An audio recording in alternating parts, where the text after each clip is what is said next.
for me, I'm gonna be honest with you. What? This shit has been going on for so long, and so and with media, and like I said, you know, with the quarantine thing, just speaking for myself, being slowed down, and you get to see more shit. So for people who come from a certain environment, that's just normal to us. You know, it's sad that we've grown used to being treated fucked up, being handled fucked up. Like, you know what I'm saying? When you think of police, we don't think of serve and protect. You know what I mean? We think of harass and arrest and, you know what I mean? You're going to get beat the fuck up. That's normal for us. For everybody else in the world, it's not normal. And their normal, everyday shit that they deal with, it's a mere little story in the news and that's it. But I think what made it, you know, on top of everything slowing down and the tension got to be like keen, the coronavirus don't give a fuck about gender, age, your financial situation. It didn't care about none of that shit. You get what I'm saying?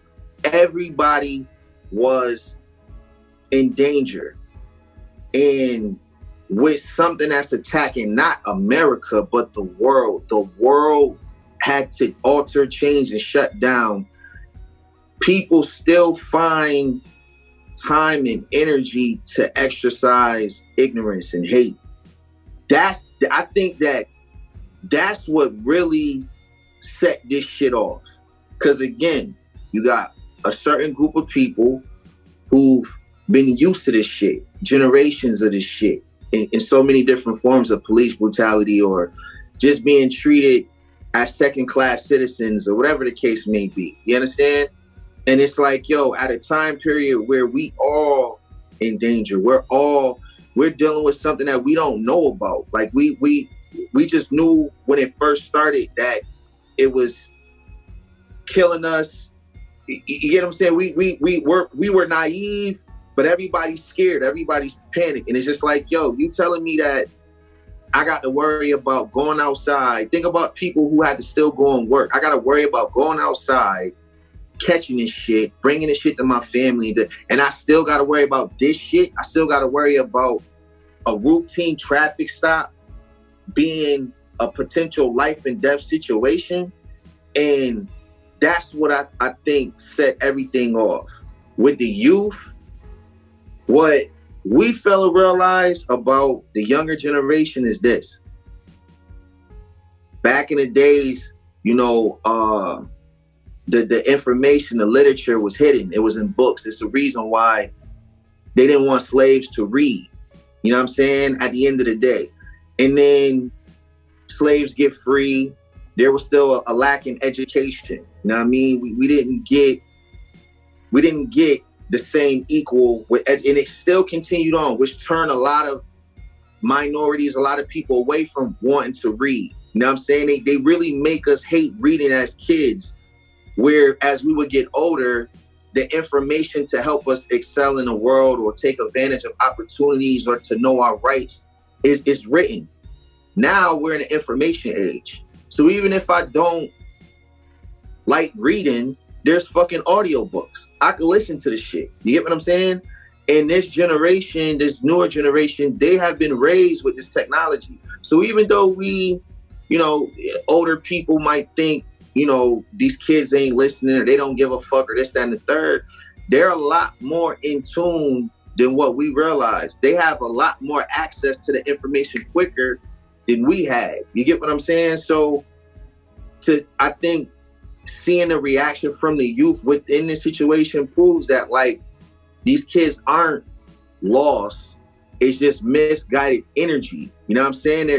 But if you go to every generation, it was like that. If you go to the riots in the 60s and Watts, it's the same. It was the youth.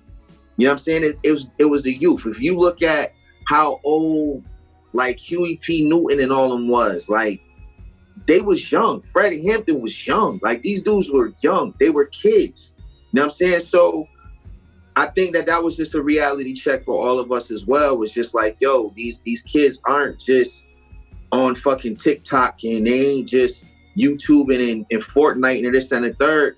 They're aware of what's going on a lot more than what we realize. You know what I'm saying? And we have to mobilize. The youth have to respect that the elders have more knowledge and understanding of what's happening, and the elders have to understand that the youth is the energy. They're the engine. You know what I'm saying? They just need to be directed instead of, you know, youngins looking at the old timers and thinking, oh, this, you know, this old motherfucker don't know what he's talking about, or the old timers looking at the youngins like this stupid young mother. You know what I'm saying? And that's a part of dividing us, you know what I'm saying, which has worked for a long time. So I feel like the fact that the world came to pause on a virus that it doesn't see, like I said, race, color, age, nothing like that, and we still got to deal with this shit. You motherfuckers is still that ignorant and stuck on stupid that in this time period, this is what y'all still on. And I feel like that was the final, you know, straw that broke the camel's back. And motherfuckers just been on shit. Me, I'm all for it. Like, I'm gonna be real with you. I'm all for it. Like, if I'd rather die on my feet than live on my knees.